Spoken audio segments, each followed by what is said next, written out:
Hello guys, welcome back to my channel. आज हम लोग जानेंगे लेसन प्लान होता क्या है और इसे कैसे बनाते हैं। बहुत से CITS ट्रेनीज़ को इसे बनाने में प्रॉब्लम होता है। मेनली ये CITS में ज़्यादा काम आता है, वहाँ उन लोगों को ये प्लान बनाना होता है एक्चुअल क्लास लेने से पहले। तो आइए जानते हैं। मेरे पास ये एक ब्लैंक सीट है जो मैं जब ट्रेनिंग कर रहा था उस समय मुझे मिला था। तो आइए देखते हैं पहले ये ब्लैंक सीट को कि कैसे कैसे फिल करते हैं। देखिए, लेसन प्लान 2 से 3 पेज का होता है, जिसमें पहला शीट हमारा लेसन प्लान कहलाता है। उसके बाद जो दूसरे शीट के बाद से ये दोनों सीट लेसन प्लान का ही शीट है, एक भाग है। और उसके बाद का जो सीट है वो इंफॉर्मेशन सीट कहलाता है। यहाँ पर हम मेनली इंफॉर्मेशन प्रोवाइड करते हैं अपने स्टूडेंट्स को कि आपको उनको नोट्स में क्या लिखवाना है। तो हम लोग एक एक करके इसके बारे में जानेंगे। तो आइए वीडियो स्टार्ट करते हैं। लेसन प्लान में सबसे पहले मेरे पास एक फिल किया हुआ लेसन प्लान है, तो मैं आपको उस पर समझाना चाहूँगा कि मैंने डिस्क्रिप्शन में ये PDF के फॉर्म में आप लोगों को लिंक दे दिया है। आप वहाँ से चाहें तो इसे डाउनलोड कर सकते हैं, ब्लैंक कॉपी अनयूज कर सकते हैं। ये मैंने फिल कर लिया है। सबसे पहले यहाँ नेम के सामने हमें अपना नेम फिल करना होता है। अगर आप कहीं कोई इंस्टीट्यूट में पढ़ा रहे हैं, टीचर हैं, तो आप अपना नाम लिखेंगे और जो CITS ट्रेनी है वो भी अपना नाम यहाँ पर लिखेंगे। ठीक है। उसके बगल में यहाँ आइए, देखिए ट्रेड या फिर एडमिशन नंबर है। ट्रेड में आपका जो ट्रेड से आप CITS कर रहे हो वो ट्रेड को आपको वहाँ फिल करना है। यूनिट या लेसन, यूनिट में आप कौन सा लेसन पढ़ा रहे हैं, ये आपका लेसन कितना नंबर लेसन है। आपने डेट एंड टाइम में आप यहाँ सिर्फ डेट फिल करोगे जिस डेट को आपने क्लास लेना है। मैंने ये चैप्टर, ये क्लास मैंने 30 जुलाई को लिया था, तो वो यहाँ का वो डेट है।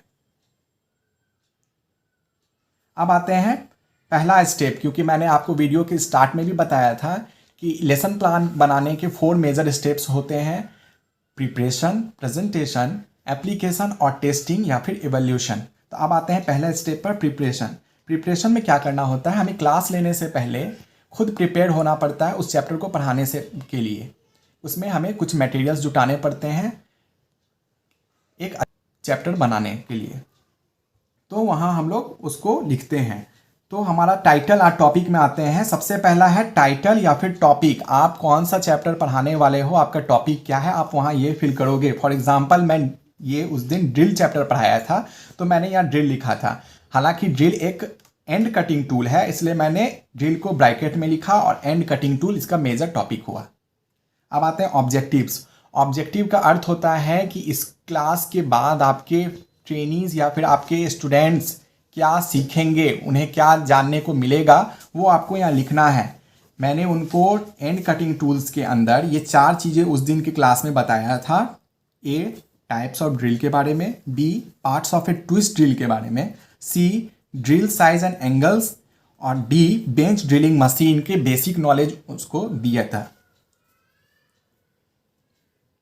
अब आते हैं नेक्स्ट स्टेप, टीचिंग एड्स।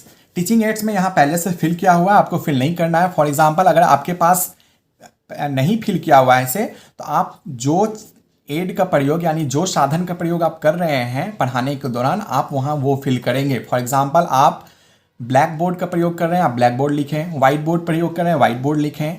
आप ओवरहेड प्रोजेक्टर का प्रयोग कर रहे हैं, तो आप ट्रांसपेरेंसी लिखें। मॉडल, आपने अगर 3D मॉडल बनाया है स्टूडेंट को कॉन्सेप्ट समझाने के लिए, तो आप वहाँ मॉडल का प्रयोग या फिर पोस्टर ETC का प्रयोग कर सकते हैं। अब आइए इंट्रोडक्शन पर। इंट्रोडक्शन में हमारा वो होता है कि जब हम क्लास लेने से पहले हम बच्चों को कुछ इंट्रो देते हैं या उसके बारे में बेसिक जानकारी देते हैं, ताकि उनका इंटरेस्ट बना रहे पूरे चैप्टर में। तो इंट्रोडक्शन में पहला पार्ट जो आता है वो आता है रिव्यू का। हमने पिछले क्लास में उसको क्या पढ़ाया था वो हमें यहाँ बताना होता है या लिखना होता है, और आपको क्लास में भी ये बताना होता है रिव्यू के दौरान, ताकि उन लोगों को अपना पिछला क्लास रिमाइंड हो जाए और आपको नई चीज़ें को समझाने में ज़्यादा दिक्कतें ना आए। जैसा कि मैंने उन्हें पिछले क्लास में हैंड कटिंग टूल्स के बारे में पढ़ाया था, तो मैंने यहाँ लिखा है कि मैंने हैंड कटिंग टूल्स के बारे में बताया। लिंक में आते हैं। लिंक आपके हर एक पिछले क्लास से आपके नया क्लास हमेशा लिंक होना चाहिए। तभी कैंडिडेट्स या फिर ट्रेनीज अपने क्लास को अच्छे से समझ पाते हैं करते हैं। तो आपको ये चीज़ ध्यान रखना है कि आपने जो क्लास पहले लिया है उसके बाद जो क्लास होगा वो आपके पहले की क्लास से लिंक होना चाहिए, कुछ एक कॉमन चीज़ होनी चाहिए। जैसा कि मेरा यहाँ पे लिंक था कि मैंने उन लोगों को कटिंग टूल्स पढ़ाया था और आज मैं उसे एंड कटिंग टूल के बारे में पढ़ाऊंगा, तो मैंने यहाँ लिखा है एंड कटिंग टूल। ठीक है, अब आते हैं मोटिवेशन में।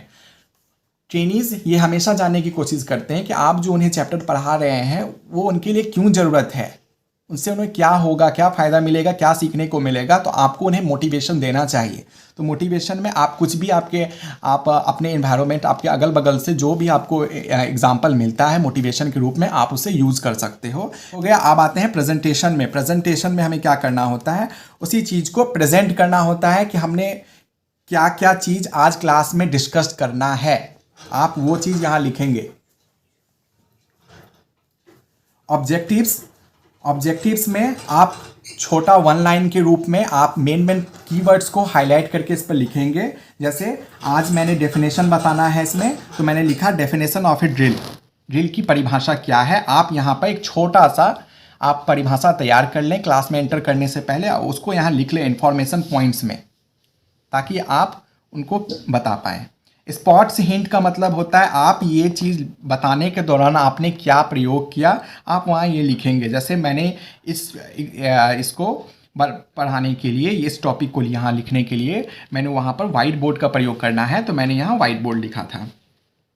टाइप्स ऑफ ड्रिल, इसी तरह आपको ये पूरा ऑब्जेक्टिव्स में एक एक करके बुलेट पॉइंट्स के रूप में इसको फिल कर लेना है कि आपको तुरंत देखें और इसे तुरंत एक बार देखने के बाद आपको पूरा टॉपिक दिमाग में याद आ जाए कि आज हमें ये चैप्टर ये टॉपिक कवर करना है।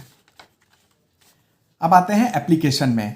एप्लीकेशन में आपको वो बताना है कि ये चैप्टर यानी ये जो ऑपरेशन आप उन्हें बता रहे हैं क्लास में कि ड्रिल, तो ये ड्रिल का कहाँ कहाँ प्रयोग होता है रियलिटी में, आप वो उन्हें बताएंगे कि आप उन्हें ड्रिल का प्रयोग कहाँ कहाँ करवा सकते हैं।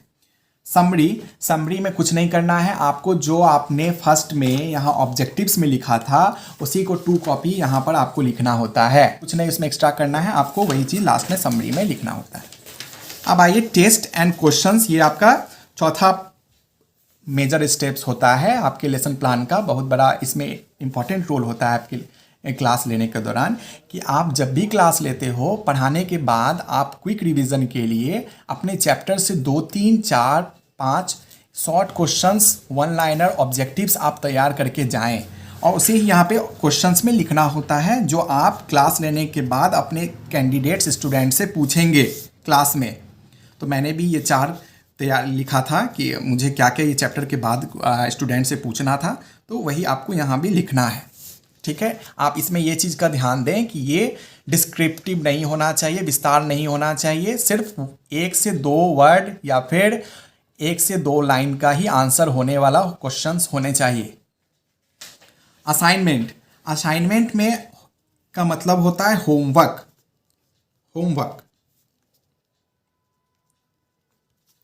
असाइनमेंट का मतलब होता है होमवर्क। आप अपने ट्रेनीज को घर से क्या टास्क देने वाले हो आपको वो यहाँ पे लिखना है।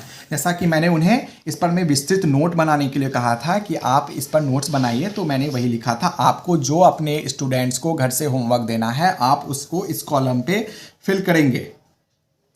रेफरेंस में क्या होता है, आपने इस चैप्टर को बनाने के दौरान टीचर्स कहीं ना कहीं से अपना संसाधन जुटाते हैं, जानकारी प्राप्त करते हैं। कोई बुक से रेफरेंस आप ले सकते हैं, विकिपीडिया से ले सकते हैं, लेकिन कोई प्रमाणित सोर्स का ही प्रयोग करें ताकि आपके कैंडिडेट्स या फिर आपके स्टूडेंट्स को सटीकतापूर्वक और एक्यूरेट नॉलेज मिले। तो मैंने इसको बनाने के लिए निमी पब्लिकेशन की जो बुक आती है, ITI NCERT बोथ, आप लोग इसको प्रयोग कर सकते हैं, बहुत अच्छी पुस्तक है, तो मैंने इसका प्रयोग किया था। उसके बाद का जो है मैं स्लिप गेज पढ़ाने वाला था, इसलिए मैंने यहाँ स्लिप गेज लिखा था। ठीक है, तो ये दोनों कॉलम आपका लेसन प्लान कंप्लीट हो गया।